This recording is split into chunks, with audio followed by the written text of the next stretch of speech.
തമിഴ്നാട്ടിൽ തള്ളിയ മാലിന്യ നീക്കം ചെയ്യുന്ന നടപടി ഇന്നുണ്ടാകും. സബ് കളക്ടറുടെ നേതൃത്വത്തിലാണ് 70ഓളം ഉദ്യോഗസ്ഥർ തിരുനെൽവേലിയിലെത്തി ഈ മാലിന്യങ്ങളൊക്കെ നീക്കം ചെയ്യാൻ പോകുന്നത്.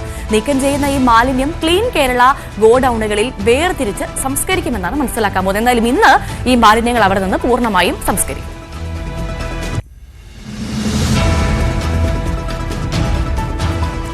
മറ്റൊരു പ്രധാനപ്പെട്ട കാര്യം ഇന്ന് നടക്കാൻ പോകുന്നത് ഇതാണ്.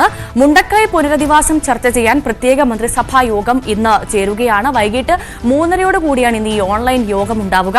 സ്ഥലം ഏറ്റെടുക്കലിലും വീടുകളുടെ നിർമ്മാണത്തിലുമൊക്കെ അന്തിമ തീരുമാനം ഉണ്ടാകുമെന്നാണ് പ്രതീക്ഷിക്കുന്നത്. നിർമ്മാണം എങ്ങനെയാകണമെന്നതും ചർച്ചയാകും. എന്തായാലും ഈ ദുരന്തത്തിൽപ്പെട്ട ആളുകളെ സംബന്ധിച്ച് ഇന്നത്തെ ഈ മന്ത്രിസഭാ യോഗം അതിനിർണായകമാണ്. എന്ത് തീരുമാനമെടുക്കുമെന്ന് നമുക്ക് കാത്തിരുന്ന് കാണാം.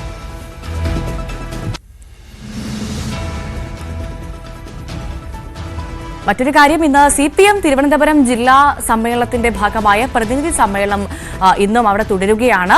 സർക്കാർ വകുപ്പുകളുടെയും യുവജന വിദ്യാർത്ഥി സംഘടനകളുടെയും പ്രവർത്തനത്തെ നിശ്ചിതമായ ഭാഷയിൽ സംഘടനാ റിപ്പോർട്ടിൽ ഇന്നലെ വിമർശിച്ചിരുന്നു. എന്തായാലും പൊതുചർച്ചയിൽ തുടർഭരണം പാർട്ടി സഖാക്കളിൽ മൂല്യച്യുതി ഉണ്ടാക്കിയെന്ന് ഇന്നലെ വിമർശനമുയർന്നിരുന്നു. പ്രതിനിധി സമ്മേളനത്തിൽ ഇന്നും തുടർ ചർച്ചകൾ ഉണ്ടാകുമെന്നാണ് പ്രതീക്ഷിക്കുന്നത്. ഇന്ന് എന്തൊക്കെ സംഭവിക്കുമെന്ന് നമുക്ക് നോക്കാം.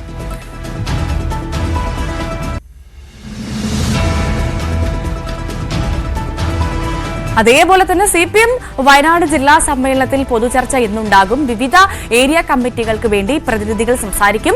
സമ്മേളനത്തിൽ പങ്കെടുക്കുന്നത് 217 പ്രതിനിധികളാണ്.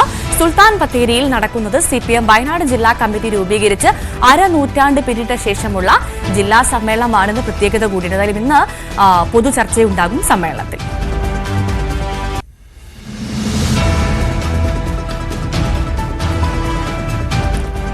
അതേപോലെ കഴിഞ്ഞ ദിവസം നമ്മളൊക്കെ ഏറെ വേദനിപ്പിച്ച കട്ടപ്പനയിലെ നിക്ഷേപകന്റെ മരണത്തിൽ ആരോപണ വിധേയരായവരുടെ മൊഴിയെടുക്കുന്നതടക്കമുള്ള അന്വേഷണ നടപടികൾക്ക് ഇന്ന് തുടക്കമാകും.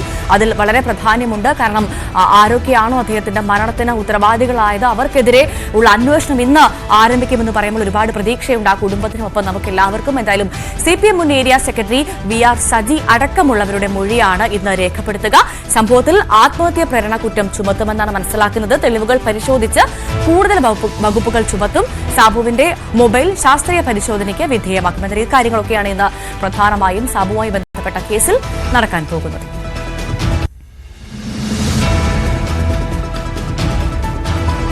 മറ്റൊന്ന്, ആറന്മുള പാർത്ഥസാരഥി ക്ഷേത്രത്തിൽ നിന്ന് പുറപ്പെട്ട തങ്കയങ്കി ഘോഷയാത്ര വിവിധ ക്ഷേത്രങ്ങളിലെ സ്വീകരണം ഏറ്റുവാങ്ങി രാത്രി 8 മണിക്ക് ഓമല്ലൂരിൽ രക്തകണ്ഠസ്വാമി ക്ഷേത്രത്തിൽ എത്തും. നാളെ രാവിലെ 8-ന് ഓമല്ലൂർ ശ്രീ രക്തകണ്ഠ സ്വാമി ക്ഷേത്രത്തിൽ നിന്ന് ആരംഭിക്കുന്ന ഘോഷയാത്ര രാത്രി കോന്നി മുരിങ്ങമംഗലം ക്ഷേത്രത്തിലെത്തി വിശ്രമിക്കും. 25-ന് വൈകിട്ട് 5-ന് ശേഷം ഘോഷയാത്ര സന്നിധാനത്തെത്തും. തങ്കയങ്കി ചാർത്തിയുള്ള ദീപാരാധന അന്നേ ദിവസം 6:30-നാണ്.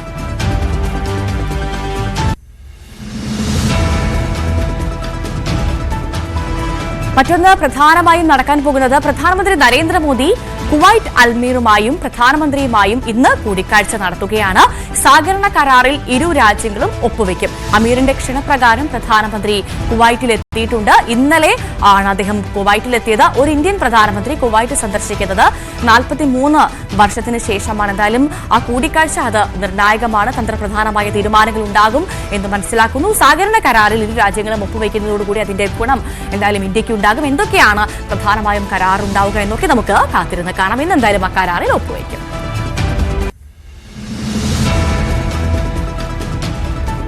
മറ്റൊന്ന്, ഇന്ത്യൻ സൂപ്പർ ലീഗിൽ ഇന്ന് കേരള ബ്ലാസ്റ്റേഴ്സ് മുഹമ്മദൻസിനെ നേരിടും. കലൂർ ജവഹർലാൽ നെഹ്റു സ്റ്റേഡിയത്തിൽ രാത്രി 7:30-നാണ് കിക്ക് ഓഫ്. മുഖ്യ പരിശീലകൻ മൈക്കൽ സ്റ്റാറയുമായി പിരിഞ്ഞതിനാൽ അസിസ്റ്റന്റ് പരിശീലകരുടെ നേതൃത്വത്തിലാണ് കേരള ബ്ലാസ്റ്റേഴ്സ് ഇന്ന് ഇറങ്ങുന്നത്.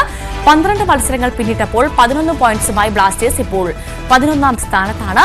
11 മത്സരങ്ങളിൽ നിന്ന് 5 പോയിന്റുമായി പോയിന്റ് പട്ടികയിൽ അവസാന സ്ഥാനത്താണ് മുഹമ്മദൻ FC. എന്തായാലും ബ്ലാസ്റ്റേഴ്സിന് ഒരു all the best.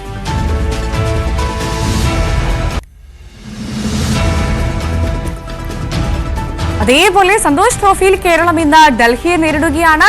Hyderabad Deccan arena ഡെർഫ് ഗ്രൗണ്ടിൽ രാത്രി 7:30-നാണ് കളി. അപ്പോൾ കളി കാണാൻ ആഗ്രഹിക്കുന്ന പ്രേക്ഷകർ മറക്കണ്ട, രാത്രി 7:30-നാണ് കളി.